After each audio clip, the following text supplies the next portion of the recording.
Hi, my name is Rob and welcome to Book Reviews in 5 Minutes or Less. Today's book is One Man Against the World, The Tragedy of Richard Nixon by Tim Weiner. Richard Nixon was arguably our most Shakespearean president. Richard Nixon grew up poor and overcame numerous obstacles on his way to the highest political office in the land.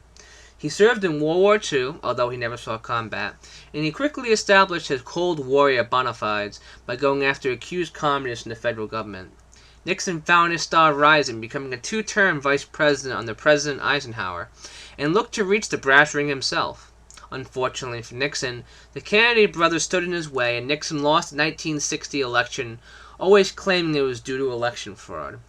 The early 60s weren't done with Nixon yet, as he was roundly defeated in 1962 for the governor race in California. Nixon gave one of his most infamous speeches after the loss, saying the liberal press wouldn't, quote, have Nixon to kick around anymore. F. Scott Fitzgerald may have said there are no second acts in American lives, but he never met Richard Nixon. Nixon spent his quote-unquote wilderness years courting every possible delegate and person needed to claim the throne that he thought was rightfully his. A combination of events including personal tragedies in the lives of the Kennedy brothers, a Shakespearean tragedy all its own, found Nixon win the presidency of the United States in 1968. Unfortunately for President Nixon, however, sometimes getting what you ask for is the worst thing of all. One Man Against the World follows the most powerful human being on the planet during his tenure in his office as the Vietnam War loomed over every action in the Nixon White House and every action it would take. Nixon didn't trust anyone, not even his closest advisors, as paranoia came to define the man whose actions would hold huge consequences for the rest of the century and for the new century to come. President Nixon wasn't above breaking the law or committing war crimes to further his end, as One Man Against the World showcases. Nixon furthermore not only committed illegal acts of his own, but surrounded himself with mostly men who would encourage him in his illegal behavior, to curry favor, and commit illegal acts all their own. While Nixon's presidency may have ended in disgrace instead of jail time, the same cannot be said of many of his cabinet members, including one of his vice presidents.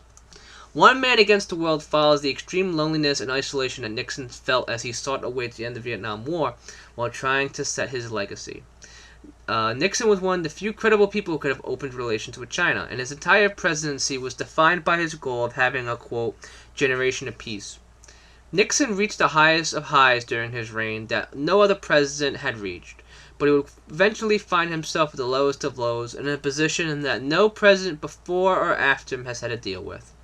Nixon is a fascinating man, and everything is laid on the table by author Tim Weiner in this fascinating biography.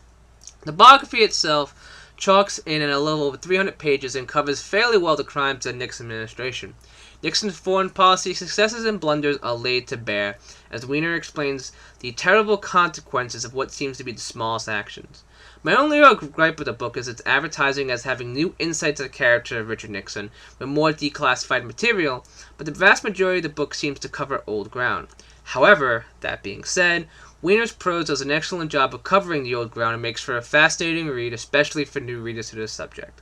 So, final thoughts. One Man Against the World, The Tragedy of Richard Nixon is a haunted portrait for the rise and fall of one of America's most controversial icons. No matter where you stand in the political spectrum, this is a book worth reading. I would give One Man Against the World, The Tragedy of Richard Nixon by Tim Weiner a 4.5 out of 5. However, that's just my opinion.